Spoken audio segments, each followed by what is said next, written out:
ஹல்லேலூயா. கர்த்தருடைய பரிசுத்த நாமத்திற்கு மகிமை உண்டாவதாக. இன்றைக்கு ஏசப்பா நமக்கு கொடுக்கிறதான வார்த்தை யாக்கோபு 4வது அதிகாரம் 6வது வசனம். அவர் அதிகமான கிருபையை அளிக்கிறாரே, ஆதலால் தேவன் பெருமை உள்ளவர்களுக்கு எதிர்த்து நிற்கிறார், தாழ்மை உள்ளவர்களுக்கோ கிருபை அளிக்கிறார் என்று சொல்லியிருக்கிறது. ஆமென். இன்றைக்கும் பெருமை உள்ளவர்களுக்கு கர்த்தர் எதிர்த்து நிற்கிறாராம். யார் யார் பெருமைக்கு இடம் கொடுத்து பெருமையோடு வாழ்கிறார்களோ அவர்களுக்கு அவர் எதிராளியாக இருக்கிறார். ஆனால் தாழ்மை உள்ளவர்களுக்கோ கிருபை அளிக்கிறார் என்று பார்க்கிறோம். இன்றைக்கு அந்த கிருபையை தரக்கூடியது தாழ்மை. அவரிடத்தில் அதிகமான கிருபை உண்டு. அதிகமான அந்த கிருபைகளை, அவரிடத்தில் உள்ள அந்த கிருபைகளை பெற்றுக்கொள்ள வேண்டும் என்றால் இன்றைக்கு நமக்கு தேவை தாழ்மை. கர்த்தருக்கு முன்பாக நாம் தாழ்மைப்பட வேண்டும். அதே நம் 10வது வசனத்துல கர்த்தருக்கு முன்பாக தாழ்மைப்படுங்கள், அப்பொழுது அவர் உங்களை உயர்த்துவார். இந்த நாளில் நீங்கள் உயர்த்தப்படணும்னா நீங்க தாழ்த்திருங்க, உங்களை தாழ்த்திருங்க. பெருமைக்கு விழுதலுக்கு முன்னானது மனமேட்டிமை என்று பார்க்கிறோம்.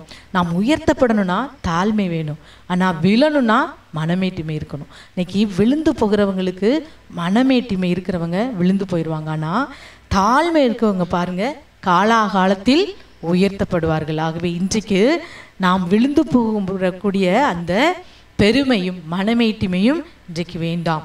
அது விழுதலுக்கு ஏதுவானது அந்த மனமேட்டிமை. ஆனால் உயர்வுக்கு ஏதுவானது தாழ்மை. கிருபையை பெற்றுக்கொள்வதற்கு ஏதுவானது தாழ்மை. தாழ்மை உள்ளவர்களுக்கு அவர் கிருபை அளிக்கிறார்.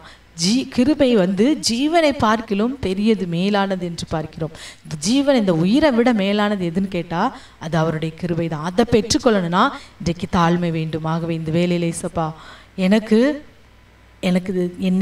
நான் விழுந்து போவதற்கு ஏதுவான அந்த மனமேட்டிமை பெருமையும் வேண்டாம்.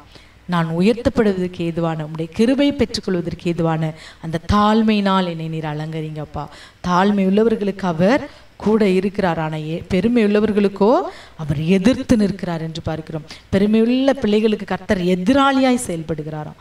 எதிராளியாய் கர்த்தர் செயல்பட்டா எப்படி வாழ்க்கையிலே நாம் வெற்றி பெற முடியுமாகவே இந்த வேலையில் அப்பா எனக்கு அந்த தாழ்மை தாங்க என்று சொல்லி ஜெபிப்போமா. எல்லாரும் கண்களை மூடி, கர்த்தாவே இந்த வேலையிலும் அப்பா எங்கள் ஒவ்வொருவருக்கும் தாழ்மை தாருங்க, மனத்தாழ்மை தாங்க. மனத்தாழ்மையை அணிந்து கொள்ளுங்கள் என்று சொன்னீங்களேப்பா. நாங்கள் ஆபரணம் போல மனத்தாழ்மை அணிந்து கொள்ள இந்த நாளில் கிருபை செய்யுங்க. பெருமை மனமேட்டிமை வேண்டாம் தகப்பனே. அப்பா அந்த கிருபையை நாங்கள் பெற்றுக்கொள்ளும்படி தாழ்மையான அனுபவத்தை தாங்க. எல்லாவற்றிலும் தங்களை தாழ்த்த நீர் கிருபை செய்யுங்கப்பா. இயேசுவே உம்மை ஸ்தோத்திரிக்கிற வேளைகளில் எல்லா சூழ்நிலையில் தாழ்த்தி கிருபையை பெற்றுக்கொள்ள இந்த நாளில் கிருபை செய்யுங்கப்பா. நீர் பெருமை உள்ளவர்களுக்கு எதிர்த்து நிற்கிறீர், ஆனால் தாழ்மை உள்ளவர்களுக்கோ நீர் கிருபை அளிக்கிறீர் என்று பார்க்கிறோம். நீர் தாழ்மை உள்ளவர்களை உயர்த்துகிறீர் என்று பார்க்கிறோம் அப்பா. இந்த நாளில் தங்களை தாழ்த்தி ஜெபிக்கிற ஒவ்வொரு பிள்ளைகளையும் நீர் உயர்த்தும் அப்பா. நீர் உயர்த்துவதற்கு தேவையான அந்த தாழ்மை என்கிற குணத்தை இந்த நாளில் ஒவ்வொரு பிள்ளைகளுக்கு கொடுத்து ஆசீர்வதியும், பெரிய காரியங்களை செய்யும். இயேசுவின் நாமத்தில் ஜெபிக்கிறோம் நல்ல பிதாவே, ஆமேன்.